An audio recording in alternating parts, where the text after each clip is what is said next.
Alors cette semaine a été marquée par l'annonce de la réforme PASSLAS prévue pour 2027. Avec son lot d'incertitudes et ses nombreux changements, on est en train d'assister à une panique totale. Bonjour à tous, j'espère que vous allez bien, c'est ton prof NT. Je suis très content de vous retrouver dans cette nouvelle version de la chaîne YouTube.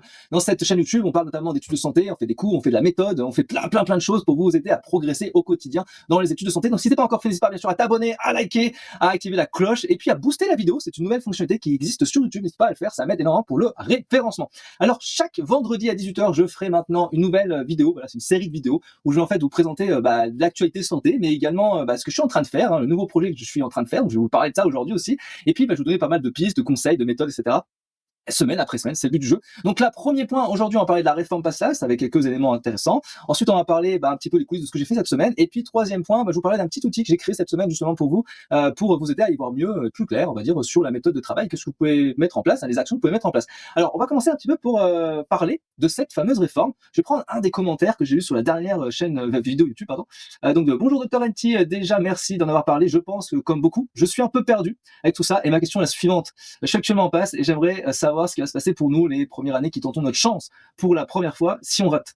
Par exemple, si je dois aller en LAS 2 ou en licence, dans ce cas où j'ai pas validé, va-t-on nous aussi faire profiter de cette réforme? Si aucune réponse n'est apportée pour l'instant, qu'en pensez-vous?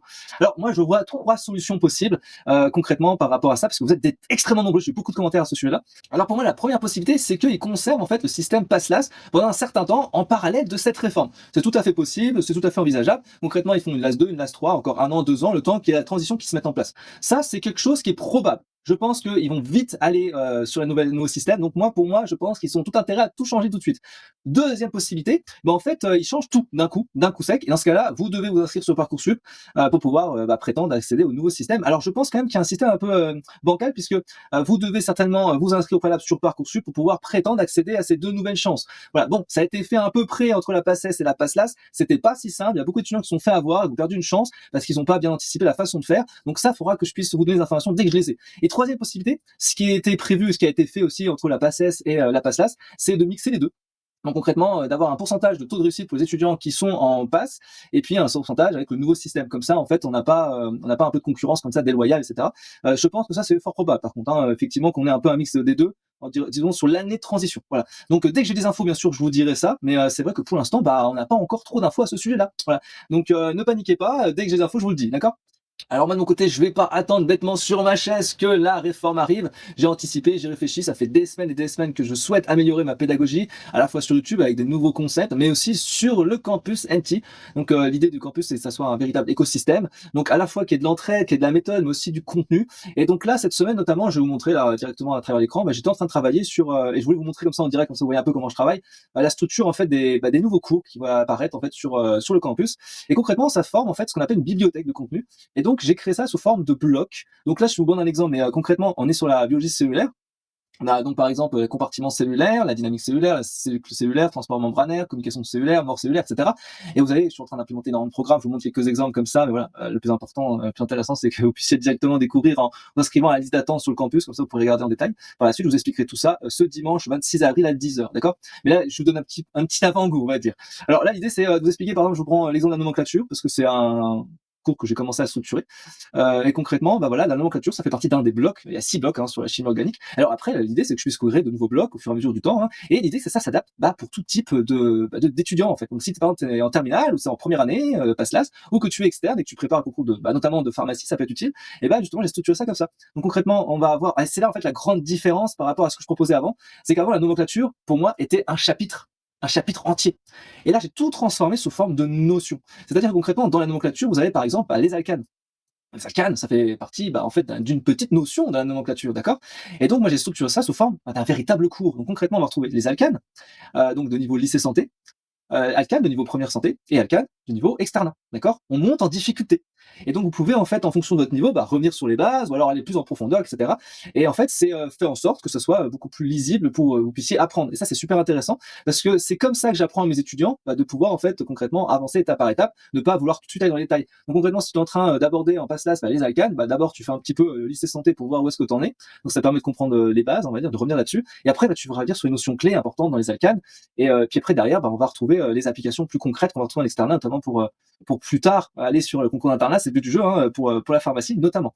Donc concrètement, comment on va être structuré une notion? On va y avoir 5 éléments, moi qui me semblent essentiels. On a une partie cours, donc notamment on a une vidéo cours, hein, qui vous explique en quelques minutes les notions clés qui sont importantes à retenir, avec des ressources. Ça peut être des PDF téléchargeables, ça peut être des liens, etc. En tout cas des ressources complémentaires, c'est super important, avec des étapes à suivre. Ensuite derrière, on va retrouver une partie de révision, notamment avec des flashcards, en tout cas avoir des systèmes de rappel. L'idée c'est vraiment de revenir pour travailler, réviser, retravailler, réviser, etc. Ensuite des QCM, bien entendu, c'est évident. Donc l'idée c'est de se tester avec des QCM au niveau facile, moyen, difficile. On a aussi un autre élément essentiel qui sont les missions. L'idée c'est que tu puisses défier NT à travers une mission. L'idée c'est que tu puisses par exemple, pour le cas des alcanes, je te dis le nom d'une molécule, puis tu me fais un schéma, et puis je vais donner des conseils adaptés pour savoir si c'est ça ou pas. Voilà, et l'idée c'est que tu puisses progresser, c'est le but du jeu. Et derrière, il y aura un examen final. Et l'idée c'est que tu puisses savoir si tu es prêt, et donc te tester en condition. Il y aura une seule tentative possible. Et en fait, une fois que tu valides l'ensemble des étapes de ces éléments-là, de cette petite leçon, tu obtiens un certificat comme quoi tu maîtrises ces notions-là. Donc j'ai vraiment travaillé cette semaine en fait sur la structure de ça. Pour l'instant, tous les contenus sont pas encore disponibles puisque je suis en train d'implémenter tout ça. Parce que vous savez peut-être pas, mais j'ai créé déjà plus de 25 000 QCM, plus 100 guides de révision, etc. sur la plateforme WooFlash, et je suis en train de travailler sur la migration petit bout par petit bout de ces contenus-là, mais pas uniquement de migrer, surtout améliorer et subdiviser en fait ce que j'ai déjà créé. D'accord, c'est très intéressant, c'est très important. Voilà sur quoi j'ai travaillé cette semaine. Et la semaine prochaine, je vous parlerai un petit peu de ce petit truc là que vous voyez à droite. Voilà, je vous donne un indice. C'était subtil. Et cette semaine, j'ai aussi travaillé sur un petit outil qui te permet d'analyser directement ta méthode de travail, identifier tes points faibles et de te donner quelques pistes, voilà, quelques actions concrètes à mettre en place pour pouvoir améliorer tout cela. Je te propose qu'on regarde directement derrière l'écran pour voir comment ça se met en place. Alors, ça se fait en 2 minutes. C'est anonyme et c'est sans inscription. Le lien est en description de cette vidéo si tu veux tester. D'ailleurs, tu peux le faire en temps réel avec moi. Tu verras, ça prend vraiment très peu de temps. Donc là, par exemple, tu vois, on a ta situation actuelle. Donc, par exemple, admettons, je suis en reconversion professionnelle. J'ai beaucoup d'étudiants en reconversion en ce moment. Comment organises-tu tes révisions? Bon, par exemple, voilà, je vais mettre un petit planning, mais je respecte presque jamais, admettons. Méthode d'apprentissage. Et on va dire que par exemple, je relis plusieurs fois l'ensemble du cours pour l'apprendre. Mémorisation, voilà. Est-ce que en fait, ou quelques jours après avoir appris un cours, qu'est-ce qui reste concrètement? Voilà, on va dire que presque rien. Allez, on va mettre un. On va mettre, il reste un petit truc. À quelle fréquence fais-tu des QCM ou des exercices pour t'entraîner? Ça, c'est vrai que vous faites pas souvent de QCM. Admettons, je fais 3. Comment décris-tu ton rythme de travail? Est-ce que concrètement, tu es plutôt discipliné, régulier ou pas? On va mettre moyen. Allez, je suis moyen. Répartis-tu ton travail entre les différentes matières? Voilà, on va mettre par exemple que j'essaye de répartir mon travail entre les matières. Ça peut être pas mal ça. Est-ce que au niveau de ta confiance en toi, comment évalues-tu ton niveau actuel dans tes études? Voilà, je me sens pas bien, je suis souvent en difficulté, je doute beaucoup de mon niveau. Allez. Au niveau de l'adaptation, quand il y a une méthode de travail qui fonctionne pas, qu'est-ce que tu fais? Allez, on va dire que je suis fou et que je persiste dans ma méthode actuelle. Je suis dingue. Comment te sens-tu après une journée de travail ou de révision? Est-ce que tu es plutôt fatigué ou pas? Admettons, on est plutôt fatigué en général après une belle journée de travail, mais bon, ça dépend des personnes. Combien de temps travailles-tu? Alors, allez, je travaille plus de 16 heures, je suis un ouf. Et au niveau de tes priorités, quel est le besoin prioritaire pour toi? Voilà, pour progresser. Est-ce que tu as besoin d'acquérir une méthode de travail? Est-ce que tu as besoin de comprendre tes cours, t'entraîner efficacement? Est-ce que tu as besoin d'optimiser ta méthode, etc., etc.? Voilà, on va mettre par exemple que je veux mieux apprendre mes cours et m'entraîner efficacement.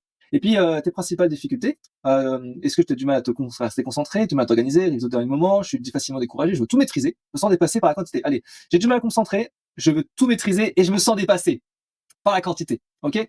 Voilà ce que ça donne. Hop, oh là là. Alors j'ai 13% d'indice, donc mon potentiel de réussite, indice de performance 13%. Donc moi je vous ai donné quelques pistes, en gros entre 0 et 40%, c'est un étudiant qui est en grande difficulté, concrètement. Entre 40 et 80%, c'est un étudiant qui est en progression, et entre 80 et 100%, c'est un étudiant qui est en maîtrise. D'accord? Vous regarderez tout en détail. Et puis pour chaque point, en fait, on va avoir des conseils adaptés. C'est ça qui est super intéressant. Par exemple, organisation instable. Donc concrètement, voilà les conseils et les actions que tu peux mettre en place. Par rapport à ton apprentissage pareil, mémorisation, entraînement, discipline, travail excessif, etc., etc. Vous avez compris comment fonctionne l'outil. Vous pouvez tester bien sûr directement dans la description de cette vidéo. C'est gratuit, c'est anonyme. J'ai écrit, c'est des diagnostics rapides en 2 minutes, anonyme et sans inscription. Vous n'avez pas à vous fouler, d'accord? Maintenant derrière, bien sûr, si tu as des questions, tu veux aller plus loin, tu peux d'ailleurs uploader d'ici là. Là, tu peux uploader. C'est très important si tu fais un diagnostic, parce qu'en fait, l'objectif, c'est quoi? C'est que tu fais ton diagnostic à l'instant T. Et dans 2 mois, 3 mois, tu auras mis en place une méthode, c'est le but du jeu. Du coup, tu vas pouvoir le refaire et voir ton évolution. C'est comme ça que je l'ai prévu, c'est comme ça que j'ai identifié. Quand tu télécharges, ça te permet directement d'avoir tous les conseils adaptés. D'accord? Voilà, c'est gratuit. Et derrière, si tu veux aller un peu plus loin, c'est-à-dire concrètement, tu veux analyser un peu ce qui se passe, tu peux me demander directement, concrètement, tu mets ton prénom adresse, quelle est ta situation? Voilà, tu es en première, alors oui, je suis en reconversion professionnelle, quel est ton objectif principal? Que je vais réussir ma première année, par exemple. Allez, ouais, ma première année. Et aussi, est-ce que tu as un trouble ou une difficulté? Par exemple, si tu as un TDAH, parce que j'accompagne pas mal d'étudiants qui ont ces types de syndrome, par exemple, mais si tu en as d'autres, tu peux le dire, il y a pas de problème, je suis là pour ça, j'accompagne beaucoup d'étudiants et je m'adapte à vous si vous avez des difficultés, c'est le jeu. Et tu peux me décrire ta situation, bien sûr, derrière, c'est ça. Et tu vas uploader directement ton bilan personnalisé. C'est pas top ça? Et puis ensuite, une fois que tu as fait ça, moi je vais recevoir l'analyse, enfin je vais directement recevoir les éléments et je vais bah, voilà, te donner des conseils adaptés bah, dans les 24 heures en général. Hein. Je suis pas un robot, mais je fais de mon mieux. Hein. Je l'ai écrit quelque part d'ailleurs. J'ai écrit oui, c'est pas un robot, c'est bien moi qui vais te répondre. Je reste avant tout un humain, hein, d'accord? C'est bien moi qui te réponds, même si ça peut prendre plus de 24 heures. Bah, je fais de mon mieux pour vous répondre rapidement. Je sais que ça va, je sais que vous êtes très nombreux à me solliciter. Et je pense que cet outil-là me permet aussi de mieux vous comprendre et d'aller un petit peu plus vite dans le process. De telle manière, si vous avez besoin que je vous accompagne par la suite, bah comme ça, je peux mieux vous conseiller. Voilà. C'est le but du jeu. Voilà ce que je voulais vous dire à partir de cet outil-là. Dites-moi ce que vous en pensez dans les commentaires. J'aimerais bien avoir votre feedback sur ce genre d'outil. Si vous voulez que je vous en développe davantage, voilà, si vous avez des idées à ce sujet-là, ça m'intéresse énormément, d'accord? Donc voilà ce que je voulais dire dans cette vidéo. La semaine prochaine, je vous parlerai notamment de cette nouvelle fonctionnalité que je vous ai très brièvement voilà, mis en avant. Vous verrez, ça va être pas mal. Et bien sûr, on commencera à parler un peu plus du campus. Donc si vous êtes intéressé pour intégrer le campus d'Annecy, c'est pas compliqué, vous avez le lien en description de cette vidéo, bien sûr l'accès est entièrement gratuit, et comme ça on se rejoint directement, on peut échanger ensemble, il n'y a pas de problème, c'est le but du jeu, voilà. Vous allez pouvoir rejoindre ainsi comme ça un véritable écosystème, pour pouvoir avoir de l'entraide, de la méthode et de l'entraînement. Voilà, toutes les clés pour pouvoir réussir votre année PASSLAS, mais également les autres années d'études de santé, c'est le but du jeu. Je vous dis à très vite, ciao ciao ciao, pour une prochaine vidéo.